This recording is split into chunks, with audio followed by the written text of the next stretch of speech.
የኤልሹ ተንኮልና ክፋት እንደቀጠለ ነው። በአሁኑ ላይ ግን እየሰራችው በጣም ትልቅ ስህተት ነው ማለት ነው። ወንድሟንና ዶኒን በጣም ትልቅ ችግር ውስጥ ከታቸዋለች። ይህ ምንድን ነው?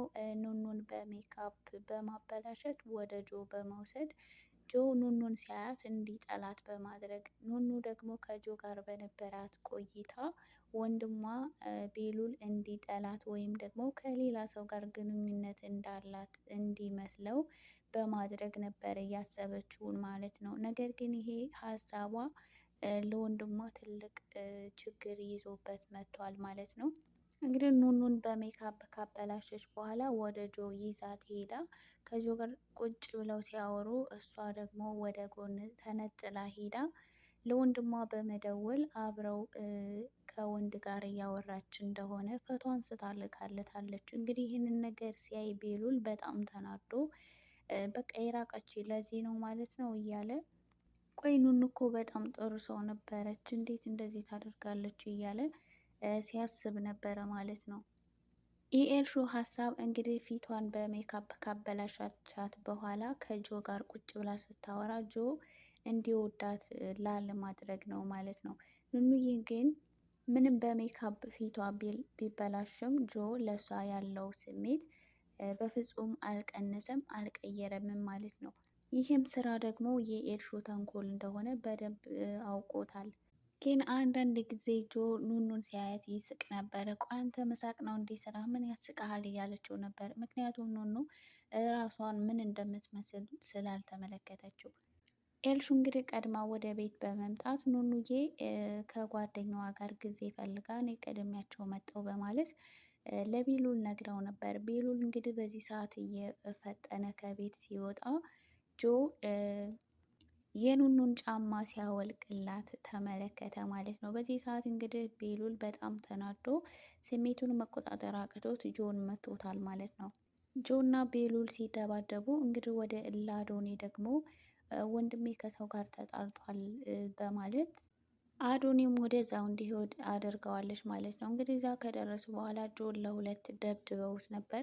ጆ ግን በምን ምክንያት እንደተደበደበ ምንም አልገባውም። ቆይ ምን አጥፍቼ ነው ያለ ምክንያት እንደዚህ የደበደቡኝ እያለ በጣም ተናዶና ተበሳጭቶ ነበር።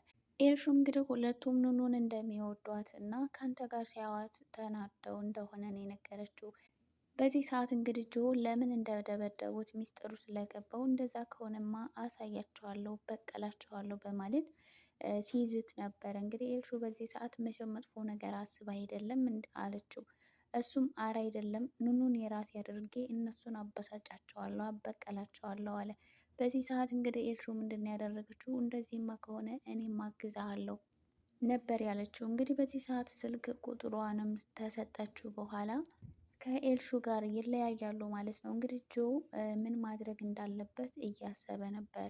እንግዲህ በነጋታው ወደ ኑኑ እየደውሎ ሲያወራት ነበረ ማለት ነው። እንግዲህ ቁጥሩን ከየት አመጣኸው ብላ ስትጠይቀው እሱ ነው እንደሚገርምሽ፣ ቆይ እንዴት ሆንክ ብለሽ እንኳን አትጠይቂኝም ካላት በኋላ ዋናው ነገር ደህና መሆንህ ነው ብላ ድጋሚ እንዳይደውልላት አስጠንቅቃ ስልክ ትዘጋበታለች ማለት ነው። ኤልሹ እንግዲህ ለእሷ ኑኑ በጣም ስለምታናድዳት እና ስለምታበሳጫት ብቻም ሳይሆን ስለምትቀናባትም ጭምር ነው ማለት ነው። እንግዲህ ኑኑ እንደምናያት በጣም ጥሩና መልካም ልጅ፣ ለሰው ልጅ መጥፎ የምታስብ አይነት ሰው አይደለችም። ኤልሹ ግን በኑኑ በጣም ስለምትቀናባት ሁሉም ሰው ስለሚወዷት ለምንድን ነው እኔን ትተው እሷን የሚወዷት የሚል ነው ጥላቸዋ እንግዲህ እንጂ ኑኑዬ ምንም የምታደርጋትም እንደዚሁም ደግሞ ኑኑ መጥፎ ሰው አይደለችም። እንግዲህ የእህቷ ጠበቃ የሆነችው መሰረትም ደግሞ ራሷን ስታየው በጣም ደንግጣ ምናልባትም ደግሞ እኔ ስለከፋኝ እኔን ለማዝናናት ያደረገችው ነገር እንደሆነ ብላ ነበር እያሰበችው። ነገር ግን አይደለም። ከኤልሹ ጋር ውጭ ውለው እየመጡ እንደሆነ ስትነግራት በቃ የኤልሹ ተንኮል እንደሆነ በደንብ ገብቷታል ማለት ነው። ኑኑን ራሷን በመስታወት ወይም በስልኳ እንድታይ ካደረገቻት በኋላ እንግዲህ ኑኑ ራሷን ስታየው በጣም ደንግጣለች ማለት ነው። እንደዚህ ሆኜ ነው የዋልኩት በማለት በጣም ደንግጣ ነበረ ማለት ነው። እንግዲህ ለኤልሹ ምን አይነት ተንኮል መስራት እንዳለባት እና እሷ ብቻ ብልጥ እንዳልሆነች እንዴት ማሳየት እንዳለባትም ጭምር እያሰበች ነበር። እንግዲህ በዚህ ሰዓት ኑኑ ምንድን ነው ያደረገችው? የሚያቃጥል ውሃ በመስጠት በዛ ፊቷን እንድትታጠብ በማድረግ ኤልሹን ስታቃጥላት ውላለች ማለት ነው። ይሄም ደግሞ የበቀሏ መጀመሪያ ወይም ደግሞ ትንሹ ነገር እንደሆነ ስትናገር ነበር፣ እሷ ካደረገቻት አንጻር ማለት ነው። እንግዲህ ኑንዬ በቀጣይ ደግሞ ምን ለማድረግ እንዳሰበች አብረን የምናይ ይሆናል። ሌላው ደግሞ መሰረት ናት። መሰረት እንግዲህ በጣም ጠንቃቃና ብልህ ሴት ናት። እንግዲህ ከዛ ቤት እንዴት መውጣት እንዳለባቸው ስታስብ መጀመሪያ የመጣላት ሀሳብ ስራ መስራት እንዳለባት እና ገንዘብ ማግኘት እንዳለባት ነው።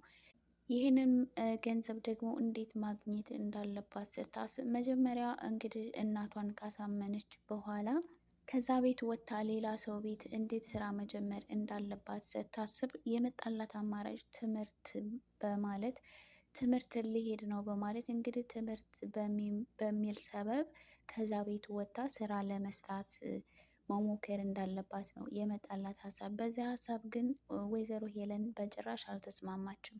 አንቺ ትምህርት የምትይው ስራሽን ማን ሊሰራልሽ ነው እያለች ስትናገራት ነበረ ማለት ነው። በዛ ላይ ደግሞ አንቺ ለትምህርት ቤት ክፍያ የሚሆን ምንም የምከፍለው ገንዘብ የለኝም፣ አንቺን የማስተምርበት አቅም የለኝም ነበር ስትላት የነበረው።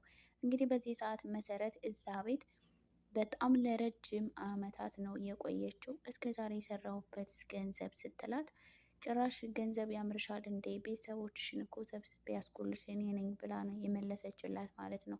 በዚህ ሰዓት እንግዲህ መሰረት በጣም ተናዳና ተበሳጭታ ያልጠበቀችውን መልስ ስለሆነ ተንስታ ከወይዘሮ ሄለን አጠገብ ትሄዳለች ማለት ነው። እንግዲህ በዚህ ሰዓት ኑኑን ስታያት የእሷን መከፋትና ማዘኗን እንዳታውቅባት አብራ ፈገግ በማለት ቆይ ምን አግኝተሽ ነው እንደዚህ ለብቻሽ የምትስቂው በማለት ጠይቃት ነበር። እሷም ኤልሹ ላይ ያደረገችውን ነገር ሁሉንም ከነገረቻት በኋላ እሷም እየሳቀች ነገር ግን እንዳይነቃባትና ጥንቃቄ ማድረግ እንዳለባት ሲሆን ደግሞ ከዚህ በኋላ እንደዚህ አይነት ተንኮል ማድረግ እንደሌለባትና እራሷን መጠበቅ እንዳለባት ነበር የነገረቻት።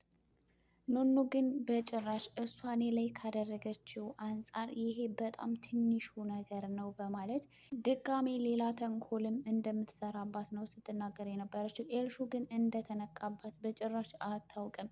ከዚህ በኋላ ኑኑ ላይ ምንም አይነት ተንኮልም ሆነ ክፋት መስራት አትችልም። ምክንያቱም ኑኑ ላይ ያላትን እምነት ስላጣች ማለት ነው። ሌላው ደግሞ ቤሉል ነው። ቤሉል እንግዲህ ስልክ ተደውሎለት ስለ አባቱ ጉዳይ ማወቅ ያለበት ነገር እንዳለና እሱን ማወቅ ከፈለገ በሚላክለት አድራሻ መምጣት እንዳለበት ተነግሮት ነበረ። ቤሉልም እንግዲህ በጣም በጉጉት ነው ወደዛ ቦታ ሄዶ እየጠበቀ ነበር። ነገር ግን ማንም የመጣ ሰው አልነበረም በሰዓቱ እና ለቤሉል የደወለለት ሰው ማን ነው? እውነትም ስለ አባቱ ይሆን መረጃ ሊነግሩት ነው ወይስ ደግሞ ወጥመድ ነው ብላችሁ ታስባላችሁ? በዛ ላይ ደግሞ ጆም እሱን ስለመበቀል ሲያወራ ነበረ። ምናልባት ጆን ሊሆንም ይችላል ወይም ደግሞ ወይዘሮ ሄለን ያስቀመጠችለት ወጥመድም ሊሆን ይችላል። እንግዲህ ቤሉል ጋር የደወለለት ማን ነው? በቀጣይ ቪዲዮ የምናይ ይሆናል። ሌላው ደግሞ መኮ ወዴት ነው ያለው? ወይዘሮ ሄለን ስራ መጀመር አለበት ብላ ልትወስደው ነበር። በዚህ ላይ ደግሞ አዶኒ እና እሱ ስለ ወይዘሮ ሄለን ማጣራት ስላለባቸው እና ብዙ ነገር ማወቅ ስላለባቸው አዶኒ ለመኮ እሷ የምትለውን ነገር ሁሉ እሺ ማለት እንዳለበት ነግሮት ነበረ ማለት ነው። እና በተስማሙት ሀሳብ መሰረት ወይዘሮ ሄለን ያቀረበችለትን ሀሳብ ተቀብሎ ወደ ተዘጋጀለት ቦታ ሄዶ ይሆን ወይስ ደግሞ ምን ገጥሞት ይሆን? እናንተስ ምን ይመስላችኋል? ሀሳብ አስተያየታችሁን ኮሜንት ላይ አስቀምጡልኝ። ይህን ቪዲዮ ስታዩ ላይክ ማድረጋችሁንም እንዳትረሱ። ቤተሰብ የሆናችሁን ሰብስክራይብ እያደረጋችሁ ቤተሰብ ሁኑ። በቀጣይ ቪዲዮ እስከምንገናኝ ለሁላችሁም ሰላማችሁ ይብዛ።